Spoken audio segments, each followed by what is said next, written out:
തിരുവചന പ്രദീപത്തിലൂടെ ദൈവത്തിൻ്റെ വചനം ശ്രദ്ധിക്കുവാൻ ഒരു കർത്തൃ ദിവസം കൂടെ ദൈവം നമുക്ക് ദാനമായി നൽകിയിരിക്കുന്നു.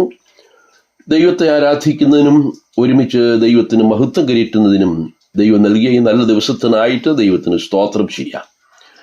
ഈ സന്ദർഭത്തിൽ 16-ാം സങ്കീർത്തനം 6-ാം വാക്യത്തെ ആസ്പദമാക്കി ഒരു ചെറിയ ചിന്ത പങ്കുവയ്ക്കാമെന്ന് ആഗ്രഹിക്കുന്നു. അളവുനൂൽ എനിക്ക് മനോഹര ദേശത്ത് വീണിരിക്കുന്നു, അതെ എനിക്ക് നല്ലൊരു അവകാശം ലഭിച്ചിരിക്കുന്നു. ദാവീദിന്റെ സ്വർണ്ണഗീതം എന്ന് വിശേഷിപ്പിച്ചിരിക്കുന്ന 16-ാം സങ്കീർത്തനത്തിലെ ഓരോ വാക്യങ്ങളും വളരെ അർത്ഥസമ്പുഷ്ടമാണ്. ദാവീദിന് ലഭിച്ച നല്ല അവകാശത്തെ സംബന്ധിച്ചാണ് ഇവിടെ പ്രതിപാദിച്ചിരിക്കുന്നത്. എന്താണ് ആ നല്ല അവകാശം? അത് മറ്റൊന്നുമല്ല, എൻ്റെ അവകാശത്തിൻ്റെയും പാനപാത്രത്തിൻ്റെയും പങ്ക് യഹോവയാകുന്നു. ദൈവവുമായിട്ടുള്ള കൂട്ടായ്മയാണ് ഇവിടെ വ്യക്തമാക്കുന്നത്. മുമ്പ് നമ്മുടെ കൂട്ടായ്മ ആരോടായിരുന്നു? അന്യദേവന്മാരോടായിരുന്നു.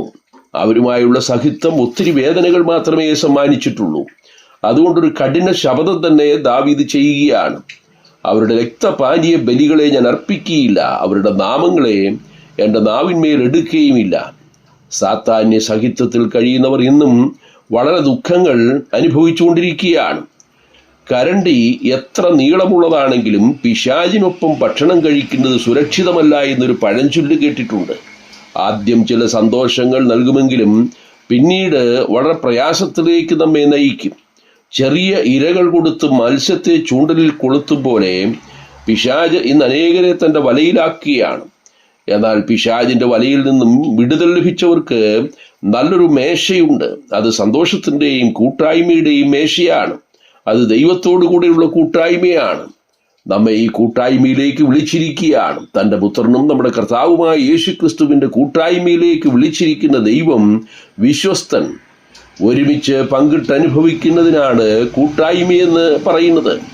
ഇന്ന് നാം കൂട്ടായ്മ ആദരിക്കുന്നത് കർത്താവുമായിട്ടാണ്. 1 കൊരിന്ത്യർ 10-ാം അധ്യായം 16-ാം വാക്യത്തിൽ നാം അനുഗ്രഹിക്കുന്ന അനുഗ്രഹപാത്രം ക്രിസ്തുവിന്റെ രക്തത്തിന്റെ കൂട്ടായ്മയല്ലയോ, നാം നുറുക്കുന്ന അപ്പം ക്രിസ്തുവിന്റെ ശരീരത്തിന്റെ കൂട്ടായ്മയല്ലയോ എന്ന് വായിക്കുന്നു.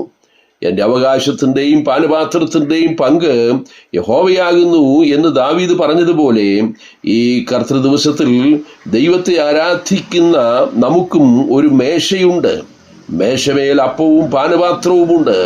അത് കർത്താവ് നമുക്ക് വേണ്ടി എന്ത് ചെയ്തുവെന്ന് ഓർക്കുന്നതിനും കർത്താവിനെ ആരാധിക്കുന്നതിനും പ്രചോദനം നൽകുന്നു.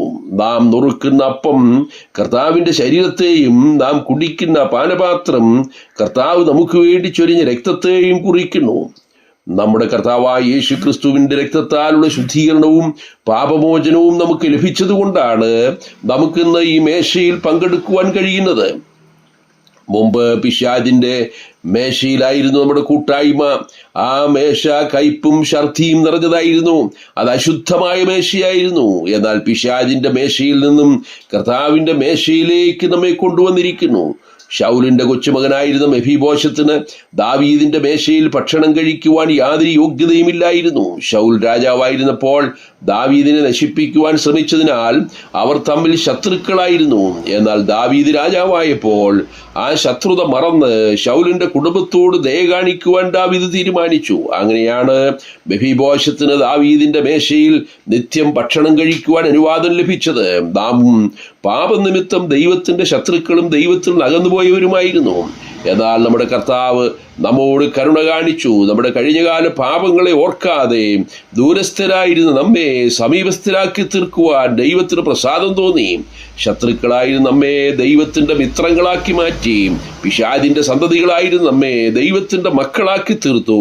നമുക്ക് നല്ലൊരു അവകാശം നൽകിയിരിക്കുന്നു. അനുഗ്രഹിക്കപ്പെട്ട മേശയിൽ പങ്കാളികളാക്കി. നാം ഇന്ന് കർത്താവിനോടൊപ്പം കൂട്ടായ്മയാതിരിക്കുന്നവരാണ്. അത് അനുഗ്രഹത്തിന്റെയും സന്തോഷത്തിന്റെയും കൂട്ടായ്മയാണ്.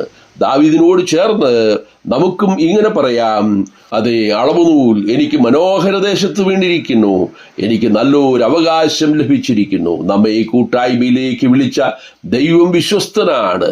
ആ വിശ്വസ്തനായ ദൈവത്തെ വിശുദ്ധിയോടും വിശ്വസ്തയോടും കൂടെ ആരാധിച്ച് മഹത്വപ്പെടുത്തി ജീവിക്കുവാൻ ഈ ചിന്തകൾ നമുക്ക് മുഖാന്തരമായി തീരട്ടെ. കർത്താവിൻ്റെ നാമം മഹത്വപ്പെടുമാറാകട്ടെ. സ്വർഗീയ പിതാവേ, ഞങ്ങൾ അങ്ങേക്ക് സ്തോത്രം ചെയ്യുന്നു. ഞങ്ങൾ പിശാചിന്റെ മേശയിൽ പങ്കാളികളായിരുന്നു, എന്നാൽ ഇന്ന് ഞങ്ങൾക്ക് കർത്താവിന്റെ മേശയിൽ അനുഗ്രഹത്തിന്റെ കൂട്ടായ്മ അനുഭവിപ്പാൻ, സന്തോഷത്തിന്റെയും സമാധാനത്തിന്റെയും കൂട്ടായ്മ അനുഭവിപ്പാൻ അവിടുന്ന് കൃപ നൽകിയിരിക്കിയാൽ നന്ദിയോടെ സ്തോത്രം. ഞങ്ങളെ ഈ വിശുദ്ധ മേശയിലേക്ക് അവിടുന്ന് കൂട്ടിക്കൊണ്ടുവന്നതുകൊണ്ട് സ്തോത്രം. ഞങ്ങൾക്ക് വേണ്ടി ചൊരിഞ്ഞ രക്തത്തെയും ഞങ്ങൾക്ക് വേണ്ടി തകർക്കപ്പെട്ട ശരീരത്തെയും ഓർക്കുവാൻ കൊണ്ടും ഇന്ന് ഞങ്ങൾക്കൊരു മേശ അവിടെ നൽകിയിട്ടുള്ളത് കൊണ്ട് സ്തോത്രം. ആ മേശയിൽ ഞങ്ങൾക്ക് ലഭിച്ചിരിക്കുന്ന അനുഗ്രഹിക്കപ്പെട്ട കൂട്ടായ്മയ്ക്കായി ഞങ്ങൾ അങ്ങേക്ക് സ്തോത്രം ചെയ്യുന്നു. എല്ലാ മഹത്വം അങ്ങേക്ക് അർപ്പിക്കുന്നു.